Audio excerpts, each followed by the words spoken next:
Hello, super viewers. Well, it is a Friday, and you know what that means? It's the time when we look back at the week that was with the Daily Sun. My name is Mo, and I'll be taking you through some of the biggest stories throughout the week. And I'm joined by the editor-in-chief from the Daily Sun herself, Mapula Nkosi, and she's the person who's going to be my partner in crime as we look at some of the biggest headlines to come out of the Daily Sun this week. Mapula, how are you doing? Melang Molweni, thank you for having us. It's always an epic week at Daily Sun and Sunland. Yes, Mapula, we are happy to have you on. Now, I saw a couple of stories that are coming up that excited me, and I know that there's two stories about two pastors, one very tragic and one involving the legal system in South Africa and in Malawi. But the biggest story for me, and we have to start with the first one, Nyati shrunk my 4-5. Mapula, talk to me. And it also involves a pastor, Mo. So pastors, pastors were the order of the day for the whole week. Yeah. This pastor, it's a Joburg pastor, was going out with this young lady. Obviously, she's a side dish. So he thought that the relationship is not working out for him anymore. And he basically told her that he's no longer continuing the relationship. But he says that soon after that, he started obviously having problems with his 4-5 going limb. What is interesting is that the Nyati called and asked one of these days, how is your 4-5? So that got him consent that she obviously did something to him. So he's basically asking for help. But yeah, I think it's a lesson for the pastor not to step out of his marital bed. His wife is still supporting him, so he's very lucky. He says that he doesn't want to try the traditional route. He tried a urologist. Pills are not working as yet. So we don't know. Maybe we might have a follow-up. I don't know. Maybe when he feels that he wants to try another route. But it's a dear lesson to him. What I love most about the story is that he's not complaining about getting up. He says getting up is not the problem. The problem comes when the penetration needs to take place and this thing just all of a sudden just dies. So that's where his biggest concern was. But as a Mruti, like, no, someone. So let's move on to the next story. And this one is a beautiful one because it's a surprise big scope proposal. Can you please talk to us about what happened here? It's so lovely to have heartwarming stories. I think it's Lebogang, if I'm not mistaken. It is. Man on the story. He knows that his girlfriend loves Scopo. Yeah. And I think it's about originality in relationships. You must not try something that both of you are not used to. So he took her for a big Scopo meal and he proposed. We do have the video that we hyperlink in the story when you read the story digitally. And you know that moment when everybody says, say yes, say yes, say yes. You know, more, I always think, what if the girl says no? But at least for Lebogang, it's a happy ending. I think when it's love stories, we all want happy endings. So, and that's another story that we'll keep our eye on. It would be lovely if they invite us to the wedding and we also cover the wedding. I remember a few years ago, the KFC proposal was one of the biggest things on Twitter. It was trending everywhere. And everybody thought to themselves, how can we go on and top that? And the big scope proposal, I think it just comes close, eh? It comes close. It's for its originality. We have to give them that. And what I love most about it, he thought about what his woman loves, and he was like, as long as she's happy, I'm happy. But you know what freaks me out the most? In a full house like that, it's packed. What if she did say no? What was going to the reaction? What was Twitter going to say? But I'm glad he took the risk, and we have the story to talk about today. And tell you what, more for Sunland, it would have still been another story. It would have been a story of rejection, obviously. So either way, it would have been a story with Sunland. But let's move on to the next one because this one I want us to talk about. Because when I read the headline, it said night shift cheater busted and shot. So what happened here? It looks like this couple are in a complicated relationship. They're married, but both of them think they're not married. Because when you look at the other textures of the story, it explains it. This man is working night shift and he comes to his home and he knocks and there's no answer and then it's locked. and he's obviously the man of the house, so he's quite upset. But as he's backtracking and trying to think what's happening, somebody opens, and then that person, he meets up with a half-naked man holding a gun, with his wife at the back, trying to hide. Yeah. Trying to hide what obviously would have happened. So the man, I think he was angrier than a bull. So he tackled the person in his bed, and they fought over this gun. So it's quite a dramatic story. I can imagine, because the neighbors did also talk in the piece to say they had shots. Apparently the shots first started off with the person that's holding the gun, but then the man, in his rage, managed to actually wrestle the gun away from him, and then he shot the man that he found in his house. And it's very curious what the wife is saying.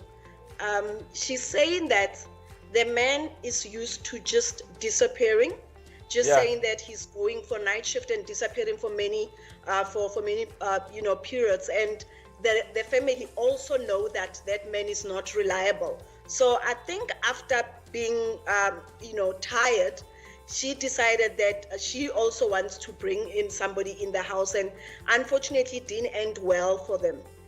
There's another texture to the story, Mo. The gun that was that the police retrieved actually was used in a crime a week earlier.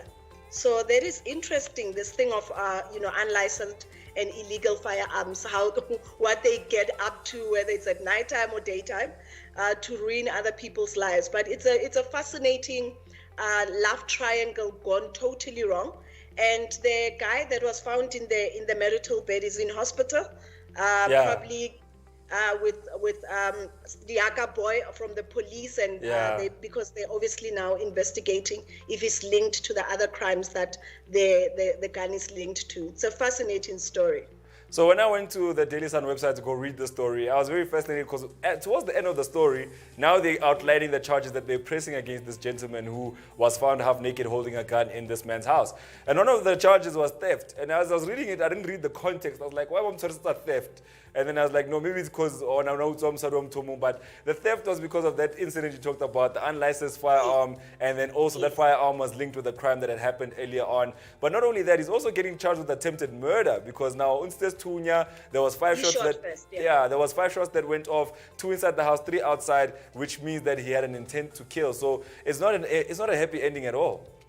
Absolutely. And the man of the house obviously definitely was trying to defend himself, because he found somebody in his house and in his wife's bed. And you know what was part of it all? I mean, I looked at the story, and the way the wife describes their relationship, I'll go to the night shift, and then on his way back from the night shift, call and say, I'll see you in 3 or 4 days' time. And she knows that he has a girlfriend. And ironically, this one night, he says the opposite. He says, no, get that one after 3 or 4 nights, and then he shows up on that night. So don't you think that maybe he was trying to trap her? Maybe he knew something. That's what I thought, that maybe he knew something. But what is clear, obviously, is that the relationship itself is very broken. The two of them, we tried to get a sense to say, is the family going to meet, and how is this thing going to be resolved? But I think it's way too soon.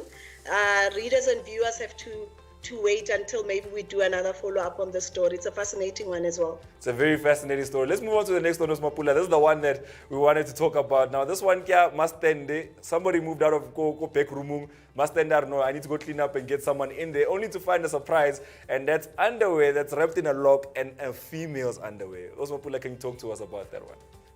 Yes, and the picture there is the story, because you see a big lock that is locking the jockey, and there was a panty wrapped around it. We talked to several sangomas. They say it's a ritual where a woman would have gone to a sangoma, and then the sangoma would literally lock the underwear in a symbolism way. Then the man would the men's 4-5 would not would just go limp. So basically, it's to make sure that when you've locked a man, they don't go out and have sex and have other relations with other women. But it was very careless, obviously, of this tenant to leave these things in his room. And he's disappeared, he's not answering the phone. But it was also curious because they explained that I think the customer would have been the one that would have taken those things for themselves for the ritual to actually work. So it's fascinating because a lot of the stories that we write of, we started off with the pastor with the limp 4-5, are people that are explaining that they suspect that this kind of ritual happened. It was the first time we see it. Also fascinated the way we've got extra pictures. He put them, it looks like a gift, but it's obviously a gift of the death of the 4-5. It's an interesting story. It's a very interesting story because now both Mustand Dili, the person who was living in that room, were both Sangoma. So Mustand had to go into a ritual to release not just the person who was in that lock, but also the next person who would come into that room because she just wanted to clear up any spirits or any rituals that were done in that room for the next person who would come and occupy. But it's something that we should worry about because sometimes we lose underwear and you take it so in, alright man, get tranka, get like one. And they know, tranke says it's going through rituals and something bad is going to happen to you. Yes. It shows with this ritual that those things do happen. So don't leave your underwear. Don't leave your underwear. If you sleep out somewhere, don't leave your underwear. Make sure that when you pack your underwear. All right, Mapula, let's move on to the next story now. This one involves Mr. Zweli Mkhize. Now, this one is a story that everybody has been talking about. I was actually very excited to see it here in the list today. Tell us more about the special leave that this man is on right now. Well, obviously it's a special leave. All the benefits are still, he still gets all the benefits. And I think that is what is rankling and making a lot of South Africans upset. That when it comes to these high profile individuals, if they're mired in any sort of scandal, they tend to get a slap on the wrist. It's still early days because we're still waiting for the SIU report. But already, I think if you read other reports, there are many subordinates in his department that have already been suspended. So they got quite a more harsher sentence. So it's absolutely unfair. And everybody's asking, it's like asking who's next, who's going to be mired in some form of scandal in the ANC's NEC, and are they decisive in dealing with them? And I wrote Sunsays and says there's really nothing to celebrate because it's the process has been crawling when it comes to him, whilst some of the junior people in his department have already been suspended. So let's wait for the SIU report and then let's see how this panning out, because it talks to the factions inside the ANC, and people are looking at the president to say Zweli's on his camp. Will he act as we expect him to do and be decisive and harsh? So I read a little insert inside that article, and Zweli was basically saying that as a minister, I approve the contracts. I do not sign the contracts. Is that not one and the same thing?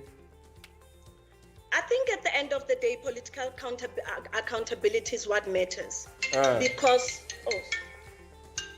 someone's calling you at the wrong time.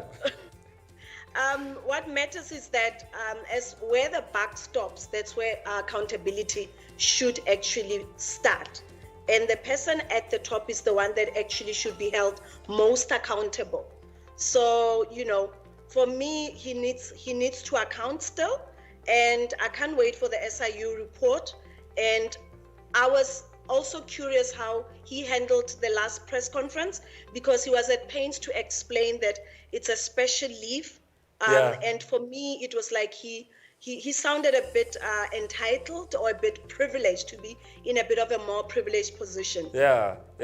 Now, my other concern, I'm sorry for reading so much, because I saw that this article was something that I needed to talk about, because a lot of people at home might also have questions. Our super viewers might also want to know. But here's another question that I have. Now, the person who's coming to sit in that seat, acting in that position, is the Minister of Tourism. Now, isn't it logical that the Deputy Minister should come and act in that position, not a minister from a different department?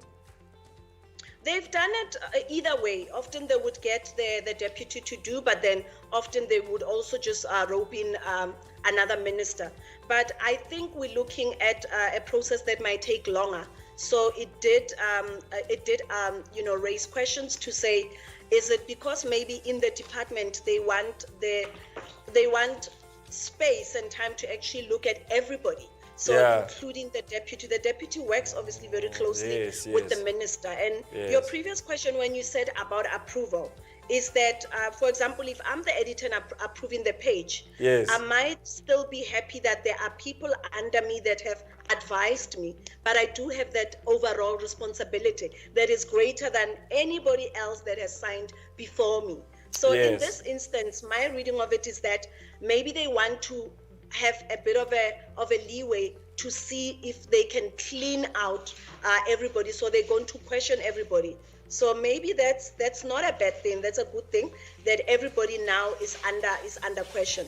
All right, because it's a very sensitive issue because we are under a pandemic. We are facing possible third wave, and we do need we need our Department of Health to be operating at full strength. Now let's move on to the story that's coming out of Malawi at this moment in time. I mean, the Bushiris have been basically in the headlines for all the wrong reasons lately, and that all has to do with the charges that were pressed against them before they left for Malawi. So any advancements in that story? What's been happening? Obviously, we heard that they rejected the South African application to have all the witnesses give evidence virtually. They're quite rigid in Malawi. They say that the law says people should physically be in court and take an oath in court. I think it's an era of a pandemic. It's an era that is highly unprecedented. Lots of people now have moved on to virtual platforms.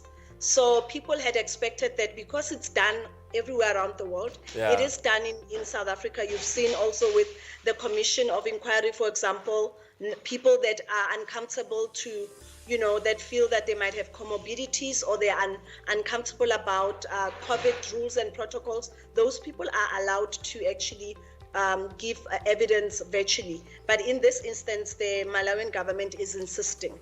Yeah, because no one saw this COVID coming. No one saw the pandemic or the lockdowns coming. So we'd assume that the constitution of Malawi would have never seen that there will be a need later on in the future for us to present evidence digitally. I mean, that must have been a law that was set off before the lockdown and before COVID. Absolutely. So that's why... Many of these rules and laws have since been, reviewed because it's common sense that actually rules us now. But the Bushiris feel a bit emboldened because he's always talked about a conspiracy that for the past 3 years, his many battles with the law did not come to any sort of fruition because he feels that some of the court cases have been just, there's an agenda basically to get him. So he feels often that those witnesses might not actually make it to his court. So he was quite happy outside court this week, but we will see in 6 weeks what happens. Because now there's obviously the South African and Malawian counterparts are now arranging for the witnesses to have to go there. It will be a bit also pricey from our side, of course. But I think it's a very important and it's a very serious money laundering, and he's got also, remember they also added rape cases, so it's quite serious. So I think if for us to see justice, we would need to invest in that and make sure that we adhere with the recent ruling. All right, let's move on from one spiritual leader to another. Now, this week was very shocking when we lost TB Joshua on Sunday. Now, when I was reading the article, it did express the fact that we lost him right after he was done doing his preaching on Sunday. Not immediately after he said, thank you for joining us, but on the same Sunday after delivering his message, he did leave us and he's now in a better place. But the Daily Sun was celebrating the good and the bad. Can you tell us more about the article and what was said in it? Yes, TB Joshua was supposed to actually turn, I think, 58 tomorrow. So he had even posted a message singing for himself. It was not to be. We felt we wanted to look at the good and the bad because you know that 2014 dark stain of the TB Joshua death where the synagogue collapsed and about 80 South Africans perished, and a lot of the congregants still do not have closure. So we felt that it's not something that we can gloss over, because for any South Africans that wasn't aware of the church, its magnitude, the charismatic TB Joshua and his worldwide following and his reaches, in 2014, the whole of 2014, and the case I think went on up until 2016 because the commission in Nigeria took a bit long to sit down, and nobody was found guilty, nobody was accountable, and many of the church members have lost breadwinners, they've lost mothers, they've lost fathers. So we people are still in pain when they think of his church. But we do talk obviously to people that have that say that he was a gifted a prophet, and a lot of we've got some prophets. Even Bushiri makes an appearance in the piece. Yes. Who thank him and actually talk about how he saved them, and they talk about his talent basically. So like many people, there's the good and the bad in all of us, I guess. But we felt we needed to also touch on that point and remind people about that 2014 tragedy. All right, it's a very beautiful piece, and if you have the time, Super Viewer, make sure to go to Daily Sun's website and search for it and read that article. A lot of testimonies coming through that article, people celebrating the great man that was TB Joshua. For now, let's get ready to go watch Digital Bones and hear what the Digital Bones, the Sangoma, had to say this week about this topic.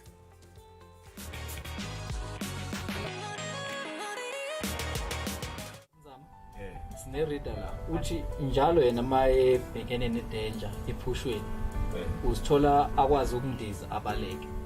So ukujwayela ukundiza ephushweni ufuna ukwazi ukuthi lephupho lokundiza lisho ukuthini. Ngasho ngithi lo muntu lo une spirit sabaphandle sibambuka ngaso makufumela anyathela la kungekho right khona neqiniso lokuthi bayamsusa engozini makakhonze kakhulu izosi lapho lo liyamsebenzela makandiza usho ukuthi izinto zakhe uyakwazi ukujumpa la angafanelanga anyathela khona lapho ngiyima naye ngoba lelo phupho ngiyalazi ukuthi liyakuba.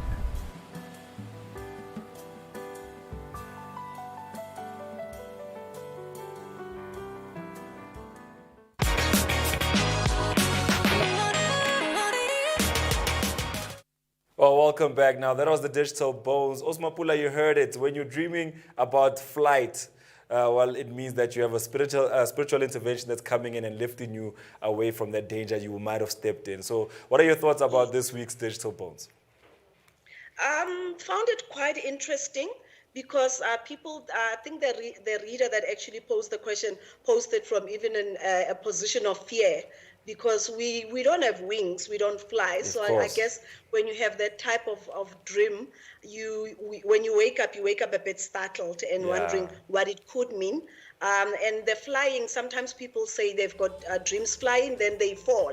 So it depends on the dream. So sometimes the dream itself can be quite scary. So to actually get feedback from Tatenzama explaining, I think that settled a lot of readers who had the same dream, but it taught us as well, who've never had the dreams. I've had the dream of just falling, but not flying. So I found it very educational.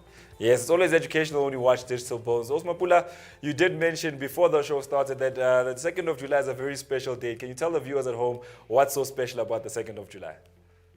We're turning 19, and to celebrate, for the past 3 weeks, we've launched a competition. Daily Sun is known for its Sun Power, where readers help each other out or readers ask for help. So we've launched a big Sun Power competition. It's a gift to 10 of our readers. We're asking people in Zanzi, and we've had a lot of young people, which has been heartwarming, that have got dreams to start businesses, to let us know what is it that we can help with. It's a beautiful boost and a leg up for somebody that might be, wanting some cash boost to actually realize a dream. So is there a value to this cash boost, or can I just say Kopa Million and then you guys will supply? No. We don't have a million as yet. It's actually 100,000, all of it. Okay. So we will, at the end, by the 2nd of July, on our actual birthday, we would have awarded 10 readers. We started it 3 weeks ago. We still have got, I think, 3 more weeks to go. But on the 2nd of July, we're actually awarding 5 readers with 50,000. We've already awarded 3 readers so far. So we're awarding 10,000 a week to 1 reader. All right, Mapula, where can people find Daily Sun on the social medias and on the internet? Facebook, our page is Daily Sun. On Twitter, our page is Daily Sun SA. Please join us. We have lively debates and lively conversation all the time. All right, thank you for joining us, Mapula. Well, that wraps up the week that was with the Daily Sun. I hope that you enjoyed the stories. In fact, you should write into studio@SupaTV and tell us which one was your favorite story from this week's edition and this week's episode. Thank you for joining me. My name is Mo. I'll see you next week, Friday, from 5 to 5:30.